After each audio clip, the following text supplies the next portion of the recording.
Hello everyone, this is Varaprasad and I am presenting you the daily current affairs which are useful for SSC, RRB and other government examinations. Coming to the first one, World Intellectual Property Day is observed on 26th April. The theme for the year 2020 is Innovate for a Green Future.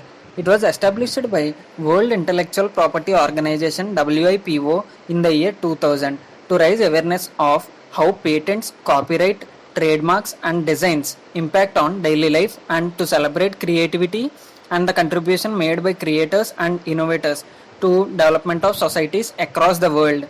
Let us know some history of World Intellectual Property Day.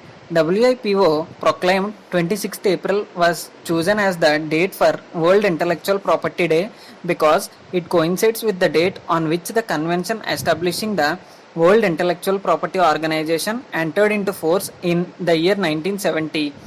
Let us know some static GK questions of this. Headquarters of WIPO is in Geneva, Switzerland. CEO of WIPO is Francis Gurry. Chernobyl Disaster Remembrance Day is observed on 26th April. The day was proclaimed by United Nations and was first observed in 2016. The International Chernobyl Disaster Remembrance Day was first observed on 30th anniversary of 1986 nuclear disaster. It is being marked to increase awareness about the risks of nuclear energy in general. On 26th April 1986, the Chernobyl nuclear power plant in today's Ukraine faced a 4 explosion. The reactor began to emit radioactive materials. Though the casualties are minimal, the radioactive materials are still present in the atmosphere and are posing challenges to human survival in the region. Due to the accident, several children even today are facing thyroid cancer in the regions of Ukraine, Russia and Belarus. The United Nations that was formed for world peace after Second World War is keen in addressing nuclear issues after the Hiroshima and Nagasaki incident. Indian Institute of Chemical Technology IICT Hyderabad, a constituent laboratory of Council of Scientific and Industrial Research CSIR, is collaborating with an integrated pharmaceutical company Laxai Life Sciences to jointly develop and manufacture active pharmaceutical ingredients and key intermediates. The tie-up with Hyderabad company is to reduce the dependency of Indian pharmaceutical sector on Chinese imports. Outbreak of COVID-19 has exposed the disproportionate reliance of the Indian pharmaceutical industry, third largest in the world by volume of drugs produced on Chinese raw materials. With the delayed delivery and increased pricing pressure of these raw materials, Indian pharma sector is starting at supply shortages. Realizing that drug security and undisrupted access to essential medicines is critical for public health, the Union Cabinet chaired by Prime Minister Narendra Modi has approved a special package for promotion of bulk drug manufacturing in India and reduction of our dependence on China. Remittances to India likely to decline by 23% from $83 billion in 2019 to $64 billion in 2020 due to coronavirus pandemic, which has resulted in a global recession. This data was given in a World Bank report on the impact of COVID-19 on migration and remittances. The projected fall is largely due to a fall in the wages and employment of migrant workers. SpaceX launched 60 Starlink satellites into the orbit on 22nd April 2020 and nailed a rocket landing at sea to cap the mission. The launch marked the 84th Falcon 9 flight, making SpaceX Workhorse rocket the most flown US rocket in use. In addition, it is also the 7th Starlink launch for an internet project and aims to put over 420 planned satellites into the orbit. Ashok Leyland acquired share in Hinduja. Hinduja Group flagship Ashok Leyland Limited has acquired 1.57 crore share of 10 rupees each, constituting 3.36% of equity of its subsidiary Hinduja Leyland Finance Limited HLFL. The cost of acquisition was done at a price of 119 rupees per equity share. The proposed acquisition of equity shares of HLFL is at arm's length basis. The acquisition is part of 6.99% acquisition approved by the board of directors at a meeting held on March 21st. With this, the shareholding of Ashok Leyland in the finance company has gone up from 65.45% to 68.81%. Ashok Leyland said in a regulatory filings at stock exchanges. The acquisition was proposed to be completed in tranches on or before July 31st. With the acquisition of 3.36%, the process approved by the board is now fully completed. SIDBI, Small Industries Development Bank of India, launched a liquidity support scheme. This scheme was launched for micro, small and medium enterprises (MSMEs) impacted by COVID-19 outbreak. Small Industries Development Bank of India (SIDBI) has received 15,000 crore rupees from Reserve Bank of India to provide financial aid to MSMEs. The central bank provided the capital through a special liquidity facility. Bajaj Allianz General Insurance launched a preventive healthcare platform, Bajaj GeoQII Copay option in partnership with a smart health company GeoQII under the regulatory sandbox approval from Insurance Regulatory and Development Authority of India IRDAI. The objective of this product is to reward the customers with a healthy lifestyle in form of co-pay deduction in their health insurance policy named Health Ensure policy. The key points of this is the option is an add-on cover which can be opted by the holders of the company's existing health insurance policy. If the policy holder agrees for the add-on cover, GeoQII will onboard the customer on their app to monitor their engagement level and also send them the health band.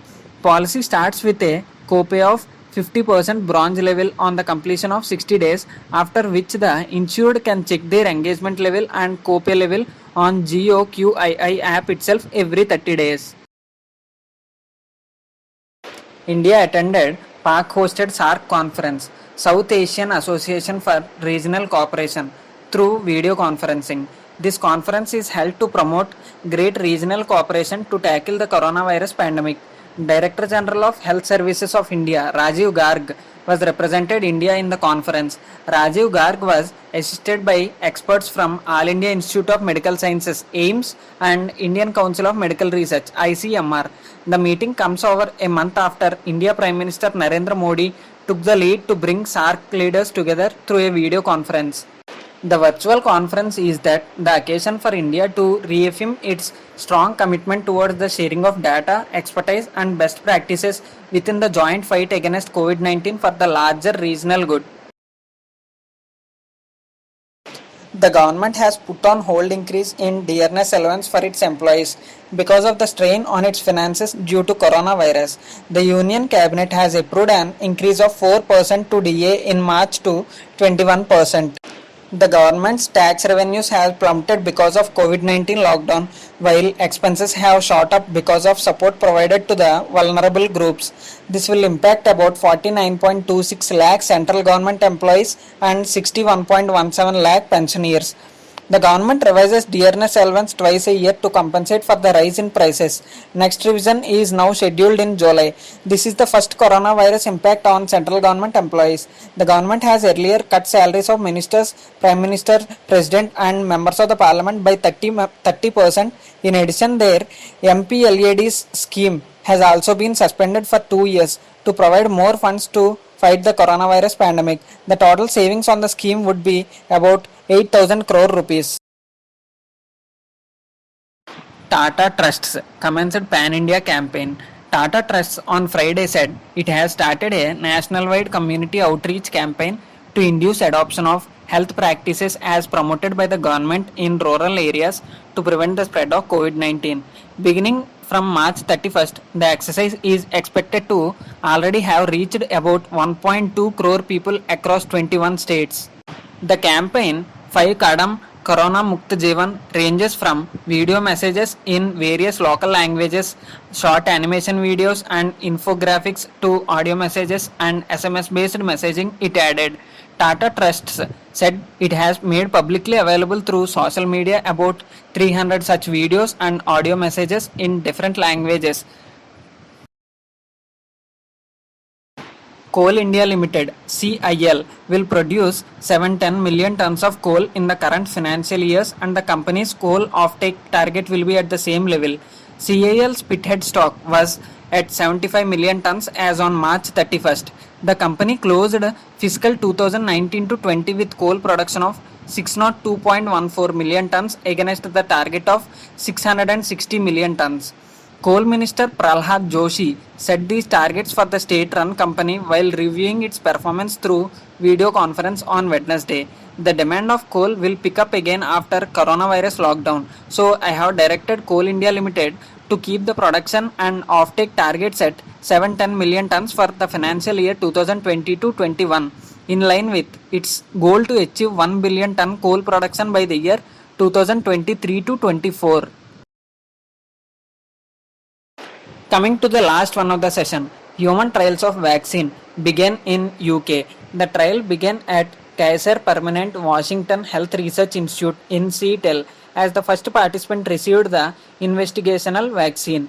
The National Institute of Allergy and Infectious Diseases, part of National Institutes of Health, is funding the trial.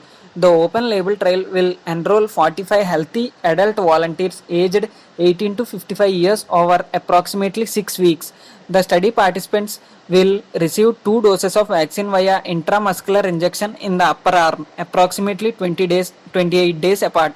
The vaccine is called mRNA-1273 and was developed by NIAID scientists and their collaborators at biotechnology company Moderna.